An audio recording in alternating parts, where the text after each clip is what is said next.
আসসালামু আলাইকুম। হৃদয়ের বাংলাদেশ পেজ থেকে আপনাদের জানাই ঈদের শুভেচ্ছা। ঈদ মুবারক।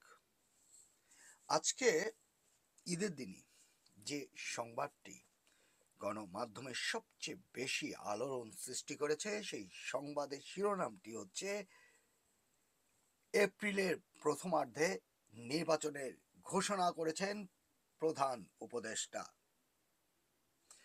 এই ঘোষণাটি তিনি আজ দিয়েছেন জাতির সামনে।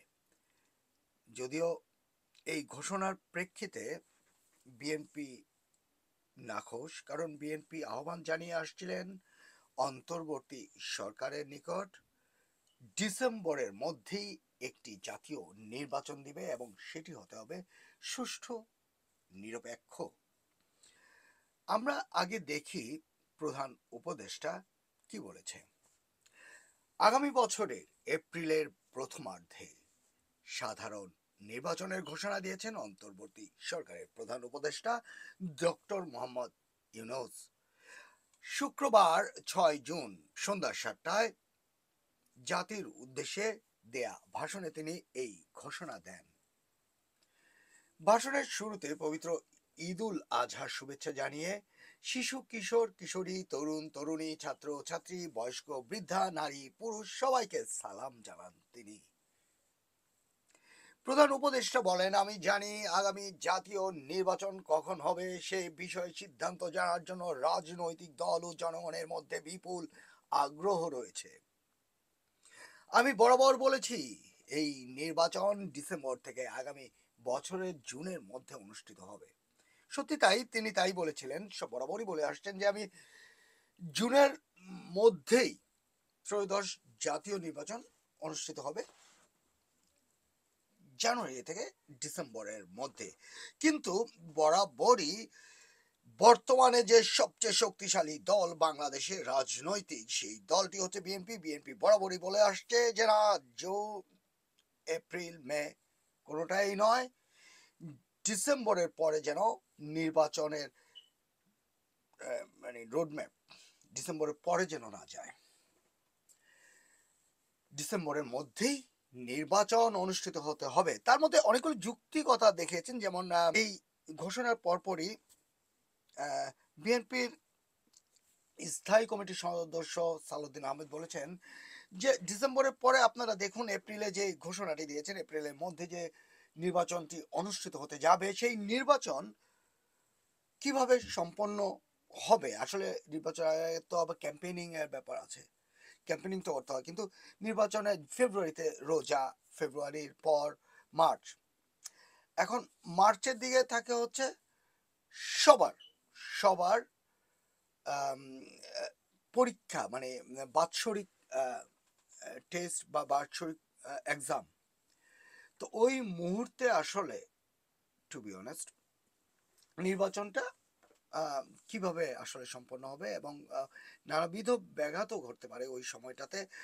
আম, একদিকে রোজা, আরেকদিকে এক্সাম, আরেকদিকে তাদের আম, এই এই এই সময়টার মধ্যে তার ক্যাম্পেইনিং, তার মধ্যে ওয়েদারও থাকে খারাপ। ওই সময়টা বন্যার একটা সম্ভাবনা থাকে ওই সময়টাতে।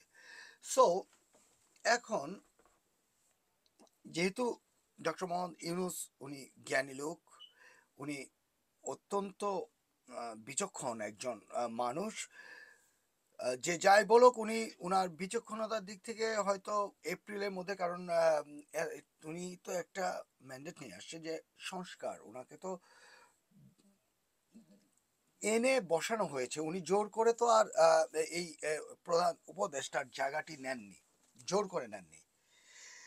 তো যেহেতু ওনাকে বসানো হয়েছে একটা ম্যান্ডেট, যেমন সংস্কার, তো সংস্কার 9-10 মাসে আসলে সংস্কার বাংলা, সরি, 9-10 মাসের বা এই সংস্কার একটি চলমান প্রক্রিয়া, এটা এত দ্রুত হয়ও না, সময়ও লাগে। তারপরও কম সময়ের মধ্যেই উনি যতটুকু দেখাচ্ছেন, খারাপ দেখাচ্ছেন না, আমি আমি আমি এটা বলবো না যে উনি কোনো খারাপ কিছু দেখিয়েছেন। বাংলাদেশের যে অবস্থায় ছিল স্বৈর শাসকের পতনের পর, এরপর থেকে উনি এত অল্প সময়ের মধ্যে যথেষ্ট দেখিয়েছেন। এগুলি বিস্তারিত বলতে গেলে অনেক কিছু এখন এই মুহূর্তে ওই বিস্তারিত যাচ্ছি না। আমি এখন যাব যেটা নির্বাচনের ব্যাপারটা নিয়ে। তো এদিক দিয়ে সালাউদ্দিন আহমেদ সাহেবও বলেছেন নির্বাচনটা আসলে শুধু তাই না, বিএনপির প্রত্যেকটা নেতাকর্মীরাও চাচ্ছিলেন ডিসেম্বরের মধ্যে যেন নির্বাচনটি হয়। দেখি পরের কথা, ত্রুটিপূর্ণ নির্বাচন প্রক্রিয়ায় বরাবরই ক্ষমতা কুক্ষিগত করার মধ্য দিয়ে একটি রাজনৈতিক দল বর্বর ফ্যাসিস্ট পরিণত হয়েছিল। ডক্টর মোহাম্মদ ইউনূস বলেন, এখানে মনে রাখা জরুরি, বাংলাদেশের স্বাধীনতার পর থেকে যতবার গভীর সংকটে নিমজ্জিত হয়েছে দেশ ও জাতি, তার সবগুলোই প্রধান কারণই ছিল ত্রুটিপূর্ণ নির্বাচন। ত্রুটিপূর্ণ নির্বাচন প্রক্রিয়ায় বারবার ক্ষমতা কুক্ষিগত করার মধ্য দিয়ে একটি রাজনৈতিক দল বর্বর ফ্যাসিস্ট পরিণত হয়েছে। এই ধরনের নির্বাচন যারা আয়োজন করে তারা জাতির কাছে অপরাধী হিসেবে চিহ্নিত হয়ে যায়। এমন নির্বাচনের মধ্যে দিয়ে যে দল ক্ষমতায় আসে তারাও জনগণের কাছে ঘৃণিত হয়ে থাকে। কথা সত্য, কথা সত্য। এই সরকারের একটি বড় দায়িত্ব হলো একটি পরিচ্ছন্ন, উৎসব মুখর, শান্তিপূর্ণ, বিপুলভাবে অংশগ্রহণের পরিবেশে একটি নির্বাচন অনুষ্ঠান করা, এমন একটি নির্বাচন আয়োজন করা যাতে করে দেশের ভবিষ্যতে নতুন সংকট না হয়। তবে আবারও বলছি বিএনপি এটাতে খুশি না। বিএনপি চাচ্ছে যে ডিসেম্বরের মধ্যে একটি নির্বাচন হবে যেটা গণতান্ত্রিক প্রক্রিয়ায় সুষ্ঠু ও নিরপেক্ষ। আজকের মতো এখানেই আপনাদের কাছ থেকে বিদায় নিচ্ছি। আপনারা ভালো থাকবেন, সুন্দর থাকবেন, আমার জন্য দোয়া করবেন, আমিও আপনাদের জন্য দোয়া করি। আল্লাহ হাফেজ।